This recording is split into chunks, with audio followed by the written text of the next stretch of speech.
পেয়ারটা ছিল, নয়তো বা পেয়ার হইতে আরো 1.5 বছর লাগতো। এটা খুব এগ্রেসিভ দেখাচ্ছে। আচ্ছা, যে কিউট কিউট ব্লু রঙের ফিসেন্টের ডিম, এগুলা সবচেয়ে সুন্দর লাগে আমার কাছে। আসসালামু আলাইকুম বন্ধুরা, কেমন আছেন আপনারা? আশা করি সবাই ভালো আছেন। আমার আরেকটা নতুন ব্লগ আপনাদের সবাইকে স্বাগতম। তো চলুন দেখা যাক আজকে ব্লগে কি কি আছে। তো আজকে আল্লাহর রহমতে আবারও চলে আসছি ফ্রিসেন্টের ডিমগুলো নিয়ে। এগুলা ইনকিউবেটরের মধ্যে বসাবো। তো এই ফ্রিসেন্টের ডিম আল্লাহর রহমতে 24 দিনে ফুটে যায়। মুরগির ডিম এবং ফিসেন্টের ডিম একটু আগে পরে করে দিলেই আল্লাহর রহমতে ফুটে যায়। তো কিছুদিনের মধ্যেই ফিসেন্টের ডিম আবারও ফুটবে, আমি আপনাদেরকে জানাবো ইনশাল্লাহ। আর এইখানে যেগুলো আছে এগুলো সম্পূর্ণ ফিসেন্টের ডিম, আর এখানে আছে 14 পিস। তো এভাবে করে আল্লাহর রহমতে যতগুলো ডিম পারে আমি ইনকিউবেটর বসাই দিই। এবং তো এগুলো হচ্ছে যে শৌখিন মুরগির ডিম। ইনশাল্লাহ আমি কিছু শৌখিন মুরগি আরও নতুন করে নিয়ে আসবো, ওগুলাও দেখাবো। আর এইখানে আছে যে ডিমগুলো, এগুলো এখনও জীবাণুনাশক করা হয় নাই। এখানে টার্কির ডিম আছে, ফেন্সি মুরগির ডিম আছে। তো এগুলো বসাই দিব আজকে। টার্কির ডিমগুলো অনেকদিন ধরে জমে গেছে, ওগুলো যদি না বসাই তাহলে সমস্যা হয়ে যাবে, সেই জন্য তো বসাই দিতে হবে আল্লাহর রহমতে। তো এই ডিমগুলো আল্লাহর রহমতে জীবাণুনাশক করা শেষ হয়ে গেছে। এখানে শুধু আমি স্প্রে করে শুধু ডিমটা মুছে ফেলছি, কারণ হচ্ছে যে পরবর্তীতে যেন ডিমটা নষ্ট না হয় সেই জন্য। আর এর আগে আমি পানি দিয়ে ধুইতাম, তো পরবর্তীতে দেখতাম যে যখন ফুটতো তখন বাচ্চাগুলো দুর্বল থাকতো এবং অনেক ডিম ফুটতো না, সেজন্য আমি আল্লাহর রহমতে এই কাজটা করছি। তো এখানে কিসের ডিম আছে, কোন পাখির ডিম আছে এবং কোন বড় মুরগির ডিম আছে সেটা বলবো ইনকিউবেটর বসানোর পর। আর এখানে দেখুন আল্লাহর রহমতে 5 পিস ডিম, এগুলো একজন দিয়েছে বসানোর জন্য, ইনকিউবেটরের মাধ্যমে ফুটে দেওয়ার জন্য। যাক মাশাআল্লাহ, সবাই দোয়া করবে যেন সবগুলো ফুটে। আর এইখানে আছে যে কিউট কিউট ব্লু রঙের ফিসেন্টের ডিম, এগুলা সবচেয়ে সুন্দর লাগে আমার কাছে। আর এখানে ছোট ছোট যে ডিমগুলো দেখতে পাইতেছেন এগুলো হচ্ছে শেরেমার ডিম। শেরেমা আবার ডিম পাড়া শুরু করছে। যে এখানে উপরের পেয়ারটা আছে ওগুলা একবারে অরিজিনাল শেরেমার যে পেয়ারটা আছে ওইটা। তো একটা আছে যে আল্লাহর রহমতে সিলভার স্যাবলেটের সাথে পেয়ার। এই যে দেখুন আল্লাহর রহমতে কত ছোট্ট ডিম এবং অনেক পিচ্ছি পিচ্ছি মুরগির বাচ্চা বের হয় যখন এটা ফুটে। আল্লাহর রহমতে আপনাদেরকে দেখাইছি আমি অলরেডি। তো ইনশাল্লাহ এবার যেগুলো ফুটবে ওগুলোও দেখাবো আল্লাহর রহমতে। পাইনাপেল কনুরকে আপেল দিচ্ছি। দেখুন আপেলগুলো খুবই সুন্দরভাবে কেটে আনছি, ধুয়ে রাখছি। তো এগুলাকে এখানে দিয়ে দিলে ওরা খেয়ে ফেলবে। আর এদেরকে আপেল দেওয়ার কারণ হচ্ছে যে এদের থেকে ডিম পাইতে হলে আপেল দিতে হবে প্রতিদিন, কারণ হচ্ছে যে এগুলো পাইনাপেল, সেজন্য। যাক মাশাআল্লাহ, আমি মশকারি করলাম একটু। আর এগুলো সবসময় আপেল খায়, আপেল খুবই বেশি করে খায়, সেজন্য আপেলটা দেওয়া লাগে। আর এদের অ্যাক্টিভিটি এবং সৌন্দর্য আপেল খাওয়ার মাধ্যমে বেড়ে ওঠে, সেই জন্য পাইনাপেল কনুরকে আপেল দিয়ে থাকি।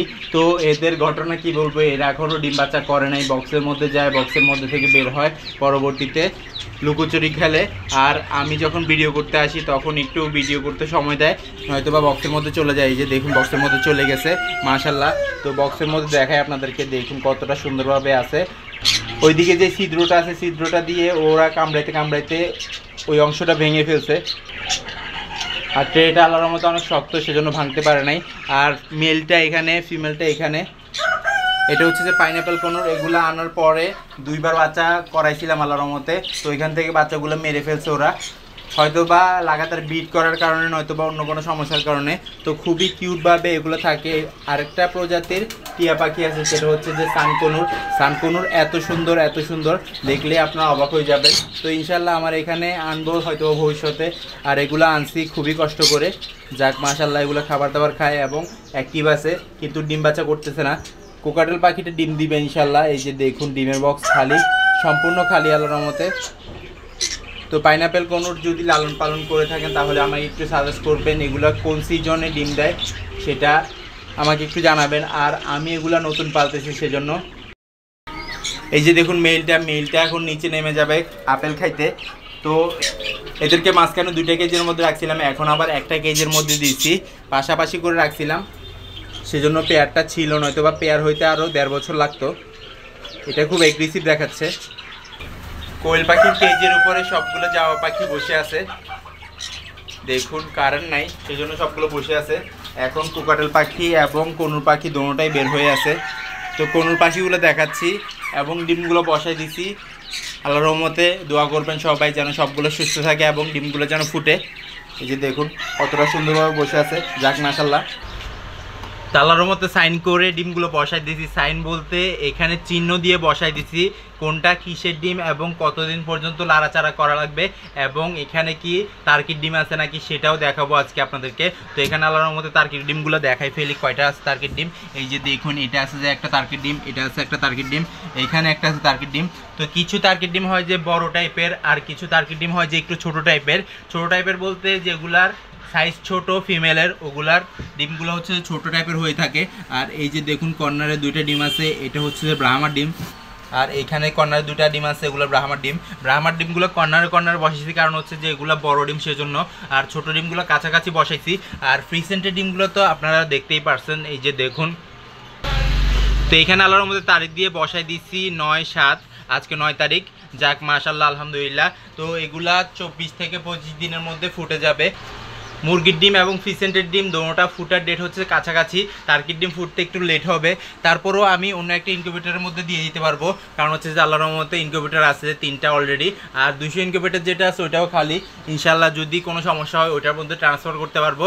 তো এইখানে 14 পিস আছে যে ফিসেন্টের ডিম, আর 50 পিসের মতো আছে ফেন্সি মুরগি, টাইগার, ফাউমি, সব কিছু মিক্স। তো ইনশাল্লাহ এখান থেকে কত পিস ফুটে সেটা দেখাবো আপনাদেরকে। এর আগে কিছু ডিম বসাইছি, ওইখান থেকে ফুটছে নাকি সেটাও দেখাবো আপনাদেরকে আল্লাহর রহমতে আজকে। তো দেখুন ওইখানে কর্নারে একটা আছে তিতিরের ডিম। তো তিতিরের ডিমগুলো খুবই সুন্দরভাবে ফুটে যায় যখন ওদের ফুটার সময় হয়। আর ওদের যেই ফুটার আর্দ্রতা ওইটা 70 রাখলে হয় আল্লাহর রহমতে। তো যখন রাখি তখন আল্লাহর রহমতে খুবই সুন্দরভাবে ফুটে।